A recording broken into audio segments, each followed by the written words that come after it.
Hello mga kapalangga!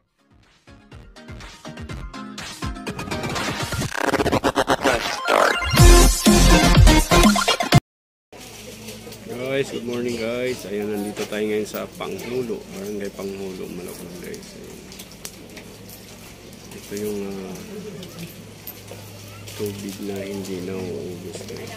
Kahit tag-araw man, tag-init, tag-ulan, hindi siya tumataas man pero konti lang.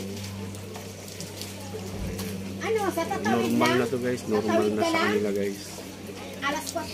Ayan guys, pag sumakay ka dyan, 10 piso ang pamasahe hanggang doon sa kabilang side. Ayan, 10 piso lang guys. Pero karamihan mga bangkero guys, babae. Ayan o.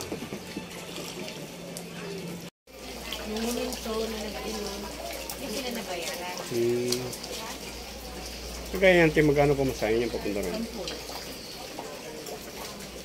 Pwede. Kaya nanay yun, dito yung bahay ni Elia sa loob. Higit ng bahay.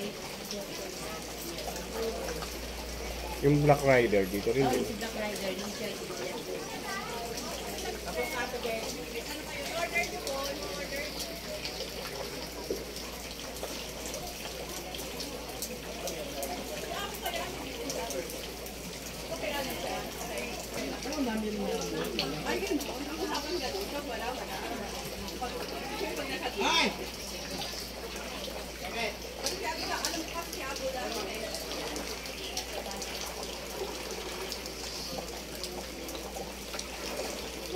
Pag lumakas ang ulan, dumadami siya.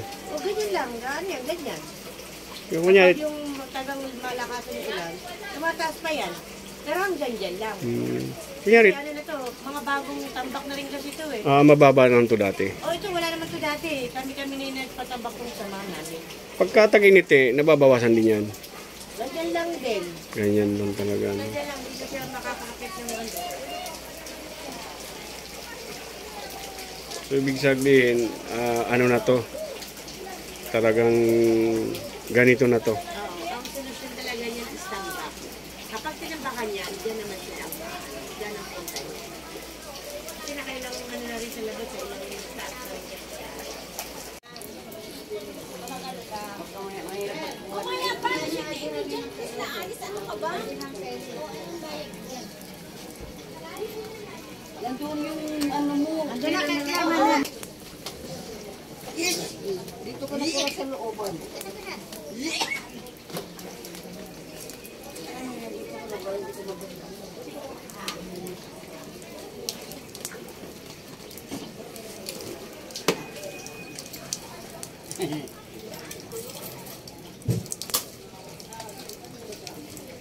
Yan guys.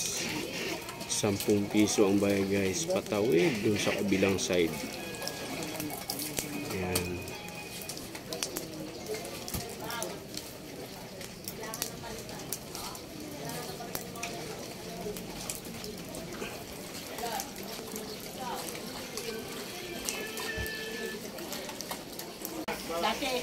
Dati nawawala yan. Pahigop, parang ganun. Ang huling tuyo dito nung nag-ano pa si Rhea Santos at your service. Yung huling nag-ano dito sa amin siguro 2004. Rhea, saka si Rainier Castillo, yung halos kakaano niya lang sa Starstruck mo. Dito yun sila. Tagal na yan. Kami ng shooting dito, probinsya. Tagal na yun ha. Tagal. 2004 yun, dire-diretso na siya, hindi na nawala. Dati every summer yan, nagpapaliga kami. Natatanggal yung tubig. Eh ngayon hindi na kaya ng ano kasi. So kung tatambakan to, kailang ganito ko rin kataas. Opo, mataas pa.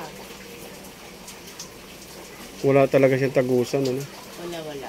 May ikot. Yung mga lagusan naman yan. Pero hindi talaga totally. Hindi talaga totally na mawawala. Hindi kagaya na kung may lagusan siyang malaking lagusan. Galing. Ano? Guys, ayan guys, sumakay ako. Tinry ko talaga para malaman ko kung ano yung kalakaran ng mga bangkera dito guys. Eto si nanay guys. Oh. Basta guys, lahat karamihan dito, babae ang bangkera. Hihira lang makita ang lalaki. Na yan oh. Nay, anong pangalan niyo, Nay? Corazon Red Basco. Matagal na kayong nagbabangka, Nay? Opo. Mula nung nagbaka dito, hindi naman ako marunong magsagwan, magbangka. Natuto ko lang. Natuto na lang kasi ganyan, di matanggal-tanggal na. Ito ba, Nay, ilang taon na ba itong laging ganito? Mula po ng 19 pa. 1980. 81, ano na kami, nagbabangka na kami. Kasi po, natubag yung kwan doon, talasdaan. Yun ang una. Tapos, na ano pa to, nawawala pa kasi binobomba. Nung ano na, kasi hindi na permanente na yung kwan, tubig, gawa ng yung kalsada, parating. Tinataas, natatabunan. Kaya wala nang nalulusutan. Yung mga tubig, dito na napupunta. Ayan na, guys. Iwanan mo na yung bangka kay ang paatit. Ang ganda, guys. Karamihan bangkero, guys, babae. Ihira ng lalaki, guys. Isa lang yung lalaki sa amin. Mm. The rest puro babae na, no? May iba may mga gabon gaya sa amin. Grabe. Magkano naman, Nay? Mula doon hanggang doon? Siyempre, Isang way lang yon. pagbalikan, 20. Ah. Grabe, ano? Ganun kalayo. 10 lang. Oh my goodness. labas yun. Doon. Isa lang labas.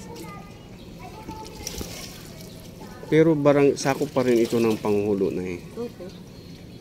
Ano lang to, compound ng Artex. Ang Artex kasi isang kumpanya yan.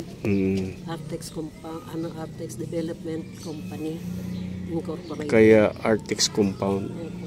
Ang lahat dito nakatira noon, puro trabador, workers. Pag hindi ka workers, out ka. Saka, mga may katungkulan, supervisor, in charge. Yeah. Kaya ngayon dito mapasok-pasok ng kwan, government, gawa ng tagal na itong nilalakad, yung mga nauna pang pamunuan namin dito. Hindi lang pa, dahil yun nga private. So ayan, guys, marami talagang bahay, guys. So kasi dati po, hindi naman ito mga ganitong bahay-bahay, apartment. Dahil lang sa ganito. Ganyan yan po, apartment. Kasi ang ilalim nito semento. Opo. Kalsada to, guys, ang ilalim nito semento. Ang galing. Asa na niya dito yung simbahan na nalubog. Sabi ko,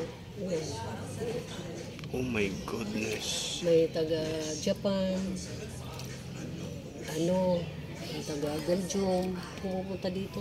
Para makunan lang yan, ay. Sabi nga nung apon, wow, Little Venice itong Apex. Kasi nung pumunta dito, maano pa yung mga apartment, ayos pa. Oh my goodness. Discovered.